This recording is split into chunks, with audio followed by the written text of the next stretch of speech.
Picture this, a kingdom in turmoil, ancient institutions crumbling, and a king's insatiable appetite for power and wealth. The year is 1536, and England is about to witness one of the most dramatic and far-reaching events in its history. Welcome to the dissolution of the monasteries, a seismic shift that would reshape the very fabric of British society for centuries to come.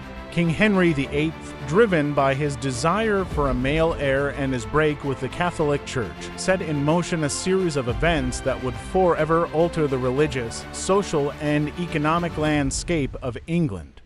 The dissolution of the monasteries was not just a religious reform.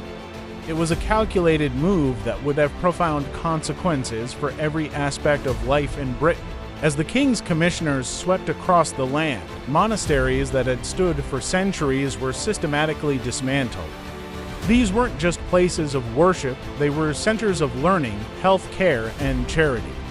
The impact of their closure was felt far beyond the monastery walls. Imagine the shock and disbelief of the common people as they watched these bastions of faith and community being torn down.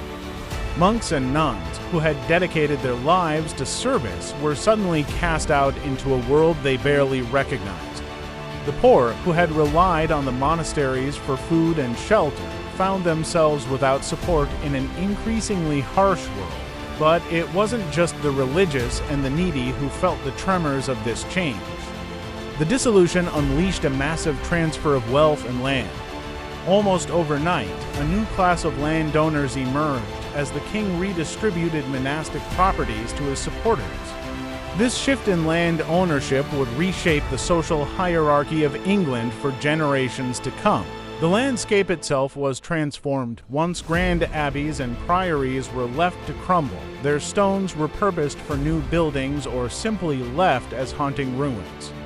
These architectural ghosts would become a permanent reminder of the dramatic changes that had swept through the country.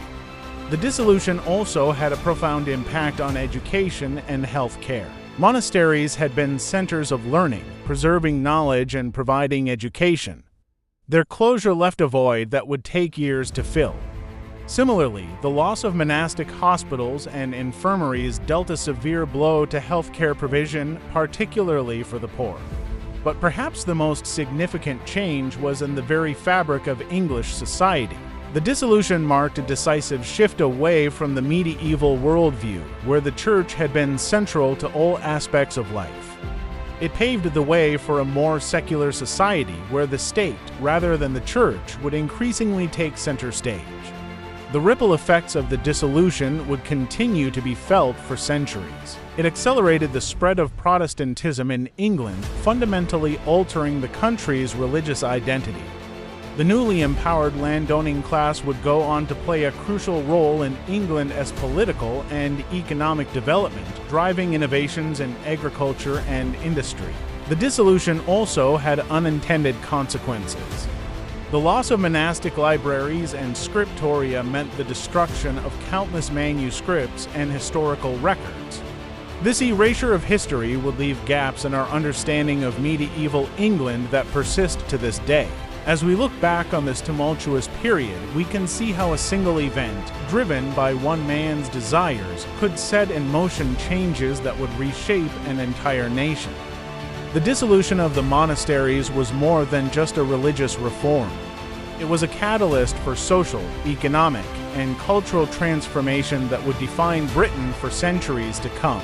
From the ruins of the monasteries rose a new England, more centralized, more Protestant, and with a new balance of power between church and state.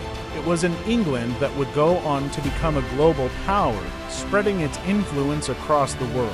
The echoes of the dissolution can still be heard today in the ruins that dot the English countryside, in the great country houses built on monastic lands, and in the very structure of British society.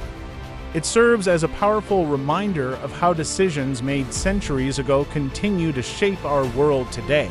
As we stand amidst the ruins of a once great abbey, we're not just looking at old stones. We're witnessing the birth pangs of modern Britain.